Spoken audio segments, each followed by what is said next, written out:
Buenas tardes.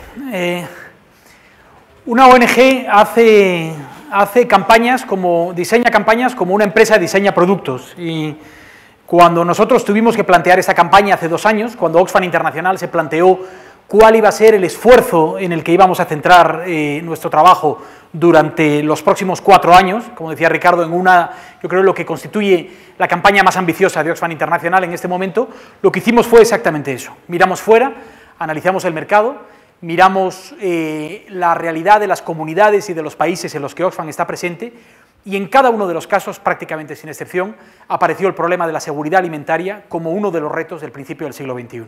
Y esa fue la razón por la que Oxfam afrontó el reto de esta campaña, la campaña Crece, que es una campaña que habla, es decir, cuando yo trato de explicar esto del modo más sencillo, es una campaña que habla de hambre, pero no habla de hambre como Oxfam hablaba de hambre en el año 42, cuando atendíamos a los refugiados griegos en la Segunda Guerra Mundial, o en los años 60 durante la crisis de Biafra, o en los años 80 durante la crisis de Etiopía, o en el año 2005 durante la crisis de Níger.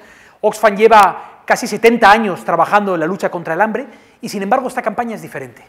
Esta campaña incorpora elementos que son nuevos, que nos permiten hablar del problema del hambre, no solo del problema del hambre del presente, de la crisis de 1.000 millones de personas que pasan hambre, sino del hambre de los próximos 30 años, de un hambre que hay que encuadrar en lo que nosotros consideramos que es una verdadera crisis de los recursos naturales. Y eso es lo que yo les voy a contar en la presentación breve que voy a hacer aquí, que lo que hace es repasar los argumentos principales de esta campaña, y lo voy a hacer utilizando 5 argumentos fundamentalmente. El primero de ellos es la idea de que vivimos un sistema alimentario roto, que no solo permite que 1.000 millones de personas, como decía, pasen hambre en este momento, sino que es un sistema básicamente fuera de control. Y explicaré por qué creo que estamos en un sistema fuera de control. La segunda idea es que si tenemos un problema ahora, la continuidad del status quo, es decir, cada una de las variables que afectan a este problema en este momento, tienden a intensificarse en el futuro, y por lo tanto estamos sentados sobre una bomba de relojería. Es decir, que estamos en lo que yo creo que es el comienzo de una era de crisis alimentaria si no se introducen medidas que cambien por completo esta situación. La tercera idea, y este es un elemento yo creo que distintivo de la campaña de Oxfam, es que esto no ocurre por casualidad. Esto no es un fatalismo divino que nos ha caído en la cabeza, sino que hay razones concretas que tienen que ver con la incompetencia de los gobiernos y de las instituciones internacionales para hacer frente a este problema, y con intereses económicos y políticos de grandes compañías que tienen mucho interés en que esto continúe como está.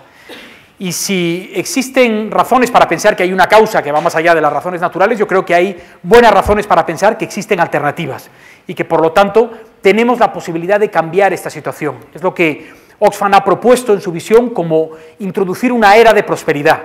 En esto Oxfam se une al trabajo de muchas otras organizaciones que están diciendo cosas parecidas en este ámbito, ¿no? Y explicaré cuál es la propuesta de Oxfam, tanto la visión del sistema alimentario en los próximos 30 años, como la propuesta política, tanto en el corto como en el largo plazo, para hacer frente al problema del hambre en los últimos años. Y terminaré con una nota positiva. Terminaré explicando por qué, para alguien que como yo ha pasado buena parte de su vida profesional trabajando en ONGs, esta es posiblemente la campaña más ilusionante en la que hemos trabajado. ¿Por qué esta es una batalla que merece la pena? ¿Por qué esta es la pelea adecuada en este momento? ¿Y por qué las organizaciones internacionales tienen la responsabilidad de involucrarse en esto, sean gubernamentales, no gubernamentales? Porque este es posiblemente uno de los grandes retos de la humanidad en el siglo XXI. Así que déjenme empezar con la fotografía de un fracaso. Déjenme empezar con lo que yo creo que constituye una de las razones para el bochorno internacional durante los últimos 40 años. Este gráfico explica la evolución del número de personas que pasan hambre desde principios de los años 70 hasta las últimas previsiones que ha elaborado el Banco Mundial y la FAO para el año 2011. Y si ustedes miran este gráfico verán que a lo largo de los primeros 30 años aproximadamente, hasta mediados de los años 90, hay una caída lenta pero continuada del número de personas que pasan hambre. Después se produce un punto de inflexión y un cambio de nuevo lento, pero que, considerando el incremento de la población mundial, sigue siendo una historia de éxito, hasta los años 2007 y 2008, donde se produce un repunte del número de personas que viven con hambre en este momento. De hecho, la crisis de ese momento, la crisis de 2007-2008, supone añadir 250 millones de personas a quienes pasaron hambre. Eso cambió de manera puntual en el año 2009, pero la previsión es que vuelva a subir después de la última subida de precios en el año 2010, ¿no? Esto tiene, en las últimas crisis de los últimos años, tiene una explicación concreta que está relacionada con el repunte del precio de los alimentos. Después de muchos años en donde se había producido una caída permanente en los precios en los precios internacionales de los alimentos, se produce una escalada que tiene factores estructurales relacionados con la demanda en grandes economías emergentes y con los efectos del cambio climático, fundamentalmente la variabilidad de la producción, pero que tiene factores inducidos, de los que hablaremos después, como las políticas de biocombustibles, por ejemplo, que tienen un factor fundamental en la creación artificial de un problema, como es el problema del repunte de los precios, ¿no? Cuando nosotros salimos públicamente a expresar preocupación por esta subida de los precios, hubo mucha gente que nos dijo, bueno, esta es la respuesta a todo lo que habéis estado pidiendo durante los últimos 20 años.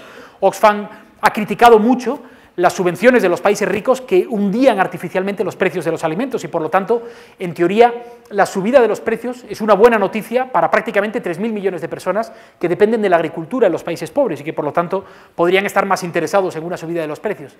Pero en realidad este es un ejercicio de hipermetropía, es mirar la subida de precios de lejos, ¿no? Les propongo un ejercicio para miopes, que es este. El ejercicio para miopes es un ejercicio en el que la subida de los precios es fundamentalmente una subida en el contexto de una volatilidad extrema de los precios de los alimentos. Y ese es el problema fundamental. La volatilidad es una cara de la moneda, la otra cara de la moneda es la vulnerabilidad extrema de consumidores y de productores pobres que simplemente no pueden hacer frente a las variaciones a corto plazo de los precios. Cuando en muchos países de África, como Burkina Faso, la población gasta hasta un 70%, las familias gastan hasta un 70% de sus ingresos en la compra de alimentos, una subida incluso pequeña de los precios tiene efectos determinantes sobre el resto de los gastos de la familia, sobre la educación, sobre la salud. Por lo tanto, este es el asunto fundamental.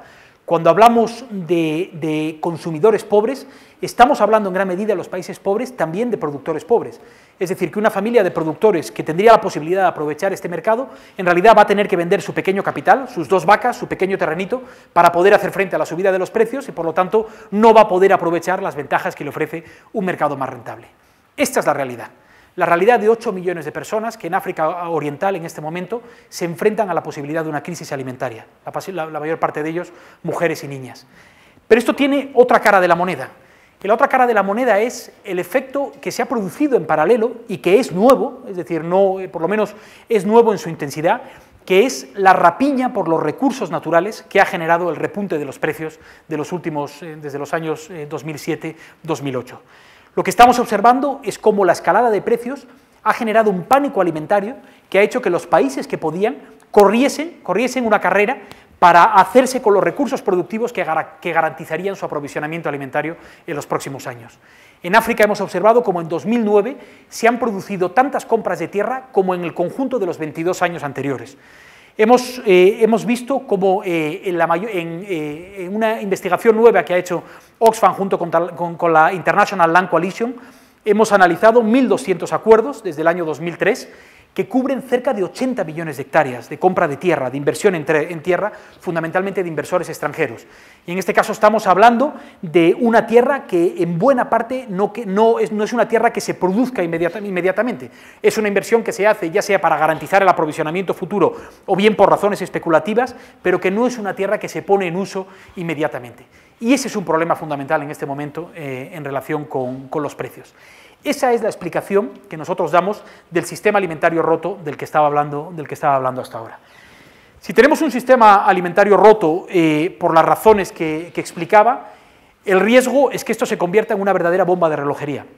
El riesgo es que muchos de los factores de escasez y de vulnerabilidad a los que me he referido antes se intensifiquen en los próximos años y nos encontremos con un verdadero cataclismo alimentario en los años 2030 y 2050. Y Oxfam no es una organización que se caracterice por el amarillismo en sus mensajes, tratamos de ser bastante ajustados en las cosas que decimos, pero lo cierto es que la FAO, el Banco Mundial, todas las instituciones que conocen este asunto en profundidad, lo que están es advirtiendo sobre el riesgo de una verdadera catástrofe alimentaria en los próximos años si continúa el status quo. En 2050, Naciones Unidas calcula que habrá 9.000 millones de personas en el planeta. El incremento de la demanda será de casi un 70%, porque no solo seremos más, sino que consumiremos cosas diferentes. Los chinos y los indios tienen más recursos para consumir la carne y el pescado que genera, es decir, que les va a generar las proteínas que no han tenido en el pasado. Son consumos que tienen una huella ecológica mayor del grano que se consumía antes, ¿no? Si la demanda está creciendo de manera rápida en los últimos años, al mismo tiempo se está produciendo un estancamiento virtual de la capacidad de generar más alimentos. Nos acercamos a los límites de la tierra productiva en este momento. Y además el incremento del rendimiento de las explotaciones está siendo cada vez más bajos. Somos capaces todavía de producir más con lo que tenemos, pero los incrementos son la mitad de lo que eran en los años 90. Por lo tanto, hay un reto fundamental en nuestra capacidad de generar más alimentos con una tierra que cada vez es más escasa. Pero el elemento más preocupante de lo que puede ocurrir en los últimos 30 años, y que tiene mucho que ver con los factores que he mencionado, es posiblemente el elemento del cambio climático. Este informe aporta investigaciones nuevas con respecto, es decir, un modelo elaborado por la Universidad de Sussex, con respecto a la evolución de los precios en los próximos 20 años, considerando dos escenarios. Un escenario que incluye el efecto del cambio climático y un escenario que no lo incluye. Si ustedes se fijan en el gráfico, el incremento de los precios sin considerar el cambio climático ya iba a ser considerable en algunos productos fundamentales como el maíz, el trigo o el arroz. Pero si incorporamos el efecto del cambio climático, el precio del maíz se podría triplicar en 2030. El maíz constituye un alimento básico, no solo en regiones de Centroamérica o América Latina, que nos resultan más familiares, sino en buena parte de África, por ejemplo, en donde se consume maíz como uno de los alimentos básicos de las familias. Este es el elemento determinante, en mi opinión, de esa era de crisis a la que nos enfrentamos en los próximos años. Y esto explica en buena medida por qué evitar el cataclismo de 2030 se tiene que hacer con soluciones ahora, en este momento. No se puede esperar a 2030 para resolver los problemas que se están generando en este momento. Les decía antes que muchos de estos elementos que yo he descrito, yo creo que son elementos de un consenso generalizado entre las instituciones que están mirando este problema. Es difícil que alguna de las grandes instituciones internacionales, con excepción, digamos, de un grupo marginal que cuestiona el cambio climático, pero es difícil que estén en desacuerdo al menos con los planteamientos fundamentales que hace Oxfam en este caso. En donde empezamos a estar en desacuerdo es por qué se produce esto. Y nosotros en este informe hemos hecho un esfuerzo importante para demostrar que esta situación, este problema del sistema alimentario roto y el riesgo de una crisis futura, es consecuencia de la incapacidad de los gobiernos y de los intereses económicos de las empresas. Este es un informe que habla de la incapacidad o de la falta de voluntad de los gobiernos para invertir en la pequeña agricultura, la que puede suponer el futuro del abastecimiento alimentario en muchos países en vías de desarrollo, o para introducir mecanismos básicos de protección social que reduzcan esa vulnerabilidad de las poblaciones frente a los efectos del cambio climático o de la volatilidad de precios, ¿no? India, en este sentido, es un caso paradigmático. India es un país que desde el año 90 ha multiplicado por 2 el tamaño de su economía y, sin embargo, en ese mismo periodo el número de personas que pasan hambre se ha incrementado en 65 millones de personas. India es la historia de un fracaso. Y es la comparación con Brasil, que es un ejemplo al que me referiré después. Guatemala, otro de los ejemplos fundamentales de esta campaña. Guatemala es un problema atávico de distribución injusta de la tierra que viene prácticamente de la colonia. Un 8% de los propietarios concentran un 80% de la tierra productiva en el país, en buena medida a costa de poblaciones indígenas que no tienen capacidad de producir los alimentos que necesitan. Pero no son solo los países pobres que tienen una responsabilidad importante en este problema, son también los países desarrollados. Este es un gráfico que muestra lo que nosotros consideramos que son los incentivos perversos en el sistema alimentario. Es decir, ¿dónde están los recursos económicos de los países desarrollados, muy fundamentalmente de la Unión Europea y de los Estados Unidos, y cuáles son es decir, en qué medida eso refleja las prioridades económicas de estos países? Los países ricos, fundamentalmente, en conjunto, en general, los países productores de petróleo, se gastan al año 312.000 millones de dólares en subvencionar los combustibles fósiles y solo 57.000 millones de dólares en subvencionar las alternativas en energías renovables. Se gastan cada año, la Unión Europea y los Estados Unidos, muy particularmente, 252.000 millones en subsidios a la agricultura, que supone enormes distorsiones para el mercado alimentario internacional, y tan solo 9.800 millones en aportaciones, es decir, en ayuda a la agricultura, a la inversión en agricultura en los países pobres. Se gasta en la Unión Europea y los Estados Unidos 20.000 millones cada año en subvencionar la producción de biocombustibles. Los biocombustibles tienen un papel determinante en el problema no solo de la escalada de precios, sino de la volatilidad de precios, por ejemplo, del precio del maíz por las políticas de los Estados Unidos o del precio del aceite de palma por las políticas de la Unión Europea.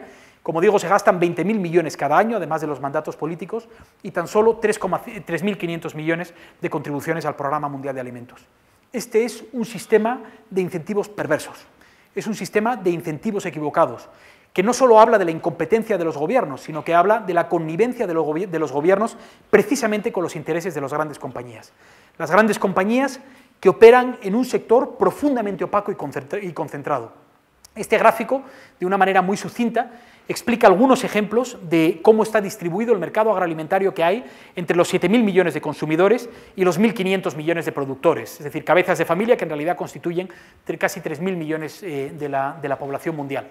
Explica, por ejemplo, cómo 3 grandes comercializadores de grano, que son Cargill, ADM y Bunge, 3 grandes compañías norteamericanas, controlan el 90% del comercio del grano internacional, en lo que constituye un oligopolio de facto.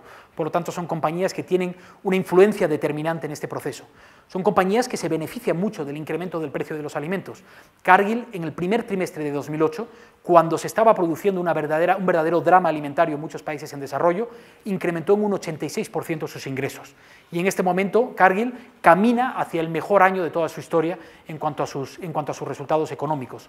ADM, otra de las compañías que se mencionan, que es uno de los grandes productores de biocombustibles en el mundo, tanto de bioetanol en los Estados Unidos como de comercialización de biocombustibles en la Unión Europea, se gasta solo en el Congreso norteamericano $1 millón cada año en influir las políticas energéticas del Congreso de los Estados Unidos.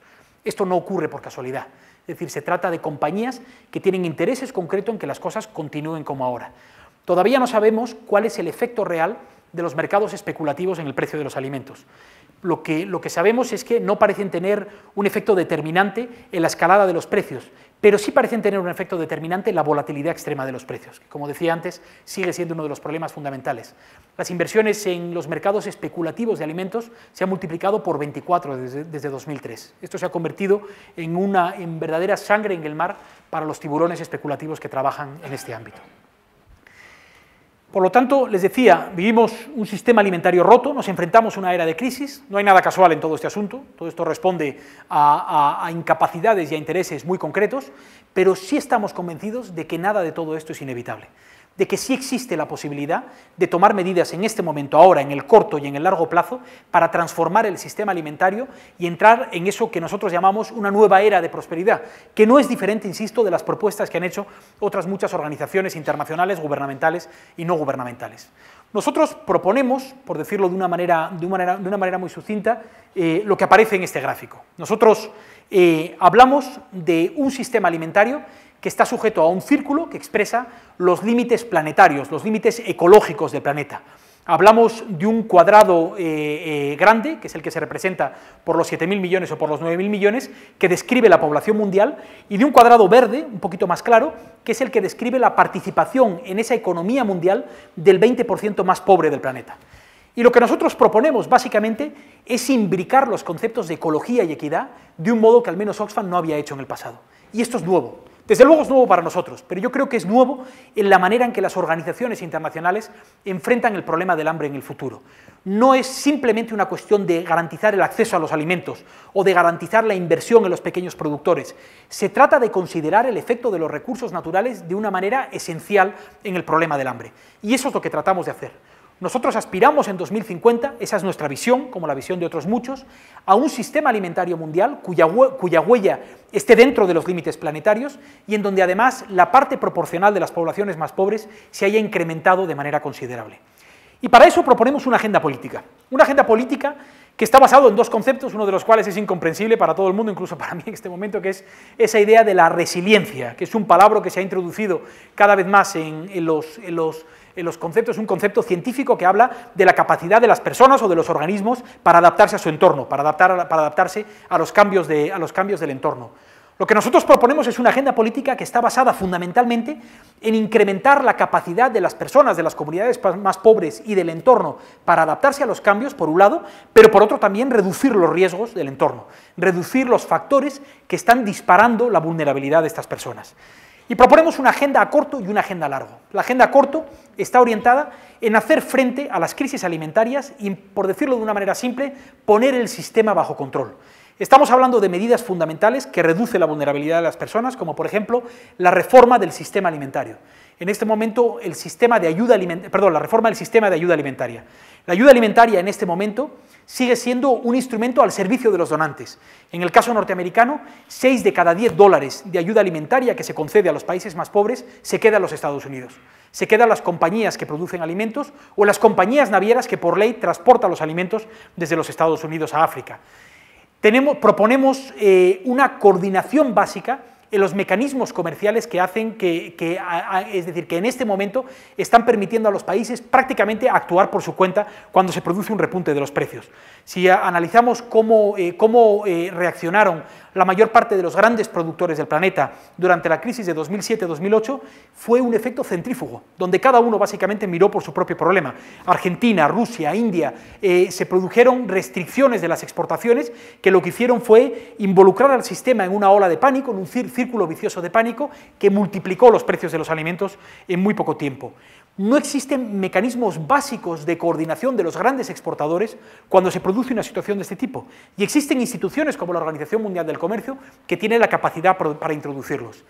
Esta es una campaña que en el corto plazo habla también de eliminar esos incentivos perversos a los que me refería antes, de poner fin ya ahora, en este momento, a las políticas que incentivan la producción de biocombustibles. Hace pocos días un conjunto de instituciones internacionales publicaba un informe pidiendo precisamente esto. No solo es los subsidios, esos 20.000 billones a los que me refería antes, sino los mandatos que hacen que los productores de biocombustibles simplemente no respondan a los precios del mercado porque funcionan con unos mandatos mínimos de producción de biocombustibles que se tienen que cumplir, simplemente, tanto en la Unión Europea como en los Estados Unidos. Por lo tanto, hay toda una serie de medidas, y no entro en demasiados detalles, quizás luego en el debate lo podemos mirar, para poner este sistema bajo control, que incorporan un elemento fundamental, que es el elemento institucional. Cuando hablamos de un sistema fuera de control, estamos hablando exactamente de eso. Yo creo que no hay asunto relevante de este proceso de globalización que esté tan abandonado institucionalmente como el problema del hambre. En este momento tenemos instituciones que responden a la jurisdicción penal internacional, como el Tribunal Penal Internacional, un protocolo de Kioto que hace frente a las negociaciones del clima, una Organización Mundial del Comercio que con todas las críticas que podamos tener rige de manera sólida las relaciones comerciales internacionales, pero no existe una institución de referencia que tenga no solo la capacidad, sino la posibilidad coercitiva de cumplir este tipo de medidas en el ámbito alimentario. Y esta es una cuestión fundamental en este momento. ¿Qué papel tiene que jugar la FAO? ¿Qué papel tiene que jugar el Consejo de Seguridad Alimentaria de las Naciones Unidas? ¿Qué papel deben jugar instituciones como la ONU, como el Banco Mundial, como la OMC o como el Banco Mundial? Cada una de ellas juegan un papel, pero no tienen coordinación básica. Y este es uno de los elementos fundamentales, sobre todo si pensamos que el presidente Sarkozy, dentro de la agenda del G20 que se va a desarrollar a lo largo de este año, ha introducido este asunto como uno de los elementos fundamentales de la agenda del G20, ¿no? En el largo plazo hay dos prioridades fundamentales. La primera es reducir la vulnerabilidad de los pequeños productores, iba a decir, pero básicamente incrementar multiplicar la inversión en la pequeña agricultura.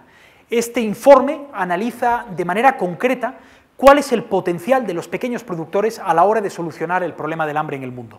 Hay un falso dilema entre la gran agricultura, entre el modelo brasileño y el modelo africano, entre la pequeña agricultura. Nosotros consideramos que no se trata de elegir entre ambos casos, sino elegir lo mejor de cada caso, lo mejor de lo que puede aportar la agricultura más intensiva, de gran escala, más mecanizada, y sin embargo invertir en este momento, corregir los desequilibrios en lo que toca a los pequeños agricultores en África. La pequeña agricultura no solo es más sostenible y más equitativa en lo que se refiere al problema del hambre, sino que puede ser muy eficiente. Se puede multiplicar con pocos recursos la capacidad de producción de los pequeños productores en África. Por lo tanto, hablamos mucho de estos mecanismos que tienen que ver en parte con la inversión que ya se ha comprometido en medidas de adaptación de los pequeños productores al cambio climático.